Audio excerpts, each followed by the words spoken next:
हम आज भी आपके चैनल के माध्यम से बोल रहे हैं कि अगर सच में वो वोट लाने वाले हैं और अपने आप को बहुत बड़ा तुर्रम खां बोलते हैं तो दम है तो गठबंधन तोड़े। बीजेपी, आजसू, जेडीयू गठबंधन तोड़े। इन सातों पार्टी, आजसू भी उम्मीदवार दे, बीजेपी भी उम्मीदवार दे, जेडीयू भी उम्मीदवार दे, आरजेडी भी उम्मीदवार दे, जेएमएम, कांग्रेस और सीपीआई भी उम्मीदवार दे। सातों पार्टी उम्मीदवार दे। जयराम महतो की जेलकेम भी 8वां पार्टी बनकर उम्मीदवार देगी। और आइए मैदान में देखते हैं कि इनमें कितना सामर्थ्य है। झारखंड बना लेकिन झारखंडियों को झुंझुना मिला है। भाई गुजरात, महाराष्ट्र के लोग अगर हमारे हिस्से को यहाँ के ले लेंगे तो हमें तो वहाँ जाना ही पड़ेगा। आज झारखंड में हज़ारों हज़ार एजेंसियाँ चल रही हैं। 99% जो एजेंसियाँ हैं वो आउटसाइडर हैं। और जब एजेंसियाँ आउटसाइडर हैं तो वर्कर्स भी तो आउटसाइडर आएंगे। झारखंड में विधानसभा का चुनाव होना है। विधानसभा के चुनाव के ऐलान के बाद जो प्रत्याशियों की लिस्ट है वो एक एक करके सभी प्रत्याशी का जो लिस्ट है वो पार्टियां जारी कर चुकी है। अभी हमारे साथ जयराम महतो जी हैं। ये भी पूरे सीट पे चुनाव लड़ने का दावा कर रहे हैं। कितने सीटों पे इन्होंने अभी तक उम्मीदवार उतारे, इन सभी मुद्दों पर बात करेंगे। और इस बार का जो चुनाव होगा पिछले चुनाव के मुकाबले कितना खास होगा और इनके लिए कितना टॉप होगा ये चुनाव, इन सभी मुद्दों पर बात करेंगे। सर, क्या लगता है पिछले लोकसभा चुनाव में जो चूक हुई जिसके कारण आपको हार का सामना करना पड़ा, कितना कुछ उससे सीख मिला इस विधानसभा चुनाव में आपको? देखिए, सीख तो बहुत कुछ मिला, लेकिन जो बड़ी राजनीतिक पार्टियां हैं वो काफ़ी चालाक हैं, धूर्त किस्म की हैं। इसीलिए उन्होंने एक पल के लिए हम लोग को बैकफुट में लाके खड़ा किया है कि समय काफ़ी कम दिया है। लेकिन हमें विश्वास है कि हमारे जो युवा हैं, यूथ हैं, उनके अंदर जो एनर्जी लेवल है वही हमारे इस चुनाव में जीत का फैक्टर होगा। लेकिन सवाल यह है कि इस बार आप कितने सीटों पे अपने उम्मीदवारों का नाम का ऐलान करें? देखिए, हमें लगता है कि शायद 73-74 सीटों पे हम लोग अपने उम्मीदवार की जो सूची है वो जारी कर देंगे। लगभग 70 प्लस सीट रहेंगे। 70 प्लस सीटें रहेंगे, 70 और 75 के बीच। लेकिन सवाल यह है कि क्या भरोसा कि आने वाले समय में जयराम महतो किसी पार्टी के साथ गठबंधन करेंगे कि नहीं करेंगे? देखिए, सबसे पहली बात है कि जो भी पार्टी होती है वो पार्टी कभी जिंदा या मुर्दा नहीं होती है। पार्टी का जो कैडर्स आते हैं, पार्टी के जो लीडर्स आते हैं, उस लीडर्स के अनुसार उस समय में उस पार्टी का इमेज बनता है। तो उस लिहाज से हम लोग स्पष्ट जानते हैं कि जो विगत वर्षों से राजनीति हुई है उस राजनीति ने यहाँ के लोगों को छला है, ठगा है, जिस कारण हम लोग एक नए विकल्प के रूप में आ रहे हैं। और हम लोग अपने जिस विकल्प के साथ आ रहे हैं उस पर हम लोग कायम रहेंगे। यानी जरूरत पड़ेगा तो आपको गठबंधन भी करना पड़ेगा?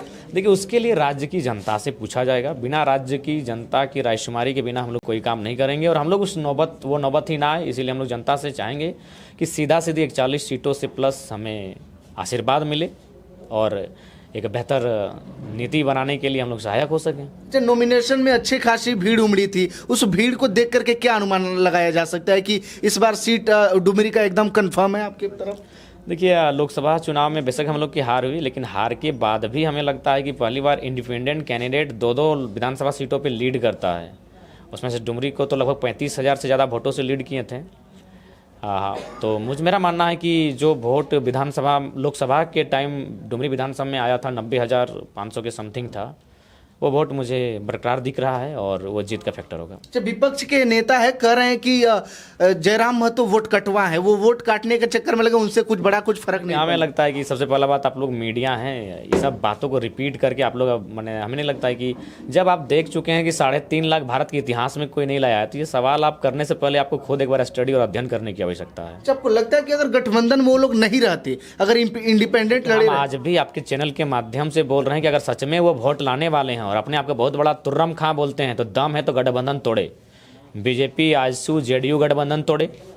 आरजेडी, कांग्रेस, जेएमएम और अभी उनके साथ माले भी आ रही है। दम है, ये सातों पार्टी सिंगल चुनाव लड़े और प्रत्येक सीट पे सातों पार्टी अपना उम्मीदवार दे। 8वां प्रत्याशी जयराम महतो का होगा और बाकी इंडिपेंडेंट आएंगे। यानी सातों पार्टी, आजसू भी उम्मीदवार दे, बीजेपी भी उम्मीदवार दे, जेडीयू भी उम्मीदवार दे, आरजेडी भी उम्मीदवार दे, जेएमएम, कांग्रेस और सीपीआई भी उम्मीदवार दे। सातों पार्टी उम्मीदवार दे। जयराम महतो की जेलकेम भी 8वां पार्टी बनकर उम्मीदवार देगी। और आइए मैदान में देखते हैं कि इनमें कितना सामर्थ्य है। अच्छा, इस बार का जो चुनाव है किस मुद्दे पे लड़ा जा रहा है? सबसे बड़ा जो फैक्टर, इस बार का चुनाव वही मुद्दा है जो झारखंड बनने के बाद रहा है। झारखंड बना लेकिन झारखंडियों को झुंझुना मिला है।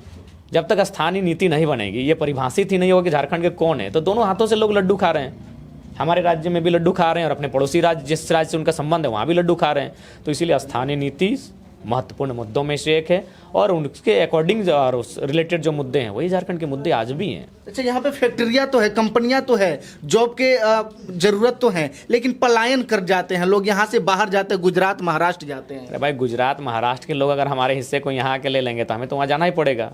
आज झारखंड में हज़ारों हज़ार एजेंसियाँ चल रही हैं, 99% जो एजेंसियाँ हैं वो आउटसाइडर हैं। और जब एजेंसियाँ आउटसाइडर हैं तो वर्कर्स भी तो आउटसाइडर आएंगे।